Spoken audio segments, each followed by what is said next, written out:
Vous avez certainement entendu l'expression économie de partage récemment. Bien, le terme peut certainement s'appliquer au projet de notre prochain invité qui a développé un nouveau service web dédié au partage d'articles ménagers. On vous présente donc le fondateur du site sharingkit.com, Gabriel Sabat. Monsieur Sabat, bonjour. Bonjour. Merci d'être avec nous au bulletin. Merci de m'avoir invité. Alors, comment vous est venue l'idée de ce site Internet-là et qu'est-ce que c'est sharingkit.com? D'accord. Alors l'idée, ça m'est venue parce que moi, durant mon université, durant ma carrière, j'ai beaucoup déménagé, j'ai beaucoup voyagé et je ne possède pas beaucoup de biens. Donc j'ai toujours eu besoin d'avoir un outil pour accrocher ma télé ou quelque chose de temps en temps et je voulais pas en acheter. Donc ensuite, en prenant un cours de développement durable à l'université McGill, je voulais avoir un impact positif sur l'environnement et j'ai eu l'idée, en fait, ce serait bien d'avoir une plateforme en ligne qui permettrait le prêt ou la location de biens ménagers entre voisins, d'où l'idée de SharingKit. Donc, les services qu'offre votre site Internet, c'est de mettre en lien des gens qui sont prêts à prêter ou louer des articles ménagers et des gens qui en ont besoin. Exactement, c'est ça. On a tous plein d'objets qu'on utilise très rarement, que ce soit une tente de camping, des perceuses, des échelles, et qui nous encombrent et qui prennent beaucoup de place. Puis ça nous permet aussi de rencontrer nos voisins et de les aider. Et il y a combien d'utilisateurs qui sont inscrits jusqu'à présent sur votre site? Donc, ça fait 6 mois qu'on a lancé. On est déjà à plus de 1100 usagers qui se prêtent environ 200 items. Et est-ce que l'inscription est gratuite? Oui, tout à fait gratuite. Vous utilisez votre compte Facebook ou bien vous créez un nouveau profil sur le site. Puis, pour l'instant, on est à Montréal. On vient d'ouvrir quelques villes dans les banlieues, Trois-Rivières, dans la Rive-Sud, Vaudreuil et c'est tout. En fait, quelques villes juste dans les alentours de Montréal. En périphérie de Montréal. Oui. Admettons, bon, j'ai une scie sauteuse chez moi, je veux la rendre disponible à des gens dans mon quartier. Donc, je vais sur votre site Internet, je crée un compte. Ensuite de ça, quelles sont les étapes à suivre? Ben, très facile. Vous pouvez utiliser votre téléphone mobile. C'est pas une application, mais ça répond bien à ce qu'on appelle un design. C'est ça, un design qui répond dans les différentes plateformes. Exact. Donc, en utilisant votre téléphone, vous prenez quelques photos de l'item, vous écrivez une brève description, vous mettez un prix si c'est applicable. Et un titre, et c'est tout. Vous affichez votre item. Et quelqu'un qui aurait besoin, comme par hasard, d'une scie sauteuse, à ce moment-là, voit l'offre, est en mesure de contacter, j'imagine, via votre plateforme. Tout à fait. En privé, peut vous contacter. Vous vous entendez sur la date, l'heure du rendez-vous. Vous pouvez faire la réservation en ligne ensuite, le paiement en ligne à travers PayPal et notre système. Puis ensuite, vous vous rencontrez, l'heure décidée. Le paiement se fait systématiquement via votre plateforme ou peut se... OK, d'accord. Donc, il ne se fait pas en argent comptant avec la personne, ça se fait via la plateforme. Oui, exactement. Alors, par contre, le propriétaire peut demander un dépôt de sécurité.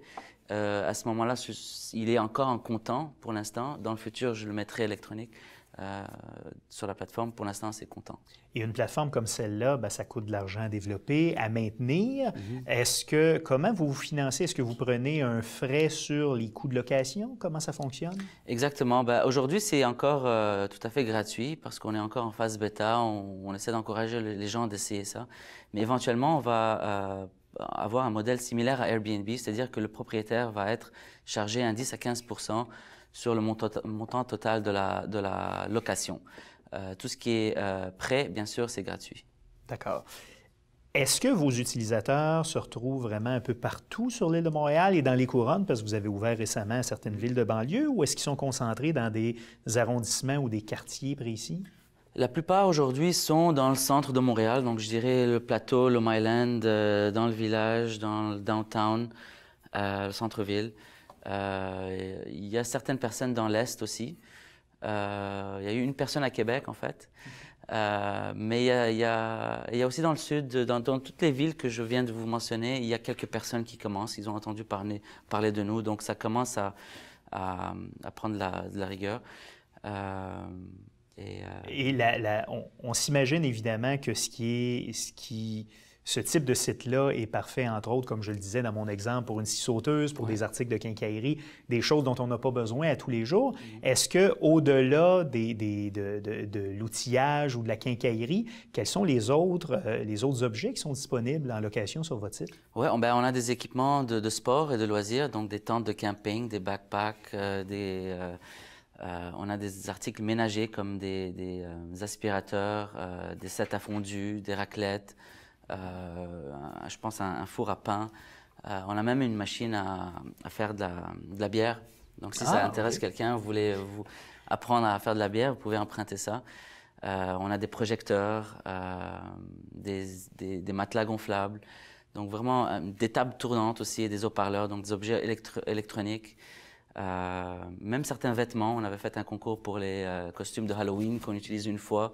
Donc, ça a bien marché, ça aussi. Donc, au-delà de l'aspect économique, parce que c'est une bonne idée, c'est une bonne idée de business, évidemment, mais au-delà de l'aspect économique, il y a un aspect social et environnemental qui vient avec ça. Parce que ça permet à des gens de ne pas avoir à acheter quelque chose alors qu'ils en auront besoin une ou deux fois. Là. Exactement. Puis l'aspect environnemental, c'est la raison qui m'a poussé à me lancer dans cette business. Donc, ça réduit la surconsommation, ça réduit les impacts environnementaux reliés à cette surconsommation, la pollution et tout ça. Ça augmente le taux d'utilisation, qui est aussi une forme de pollution, mais aussi, côté social, tu rencontres ton voisinage, on retourne aux valeurs de village, de quartier, on rencontre de l'époque d'entraide, beaucoup entre résidents, entre voisins. Ouais. Vous parliez tantôt d'Airbnb. Le modèle que vous proposez, c'est un modèle un peu semblable. C'est ce qu'on appelle, je le disais en introduction, l'économie de partage. Qu'est-ce que c'est exactement que l'économie de partage? L'économie de partage ou la consommation collaborative, en fait, c'est tout ce qui est... sont des économies qui permettent, à travers les technologies d'information, d'optimiser l'utilisation des biens. En gros, c'est ça. Les biens qui sont il y en a trop dans le monde et qui sont sous-utilisés. De faire que chacune des ressources qui sont peu utilisées, plutôt que d'avoir à en produire 10 pour que 10 personnes en aient chacun une, si on peut en produire 2 et les gens se les prêtent, on consomme moins, on produit moins de déchets. Donc, c'est bon pour l'environnement, c'est bon pour la société en général. Exactement. Et juste un exemple que je raconte souvent, il y a 80 millions de perceuses en Amérique du Nord. Ça veut dire une perceuse pour chaque 3 adultes à peu près, et qui sont utilisées en moyenne 12 minutes. Donc, ça donne une très bonne idée, c'est ça, de la problématique et du marché aussi que vous développez avec votre site Internet. Donc, sharingkit.com, j'imagine, c'est l'adresse de votre site Internet aussi. Oui. Donc, les gens peuvent aller visiter le site, s'inscrire. Et le service est disponible en ce moment sur l'île de Montréal et aussi dans quelques villes de banlieue. Dans les alentours. Et on va éventuellement, plus vous inscrivez, plus on va augmenter de villes. Puis le site est disponible en français et en anglais aussi. Et j'imagine que vous avez des projets pour exporter ce modèle-là ailleurs dans le monde? On va commencer par le Canada, puis oui, bien sûr, aux États-Unis et partout dans le monde, pourquoi pas. On vous souhaite la meilleure des chances, puis félicitations pour cette belle idée. Merci Gabriel beaucoup. Sabat du site sharingkit.com. Merci d'avoir été là. Merci à vous. Selon une estimation de l'experte en économie collaborative Rachel Botsman, l'économie mondiale du partage brasserait annuellement 26 milliards de dollars. Le cabinet PricewaterhouseCoopers prédit que les secteurs de l'économie de partage représenteront 335 milliards de dollars de revenus en 2025. La valeur d'achat des objets peu utilisés qui dorment dans les placards des Québécois est estimée entre 6 000 et 7 000 dollars.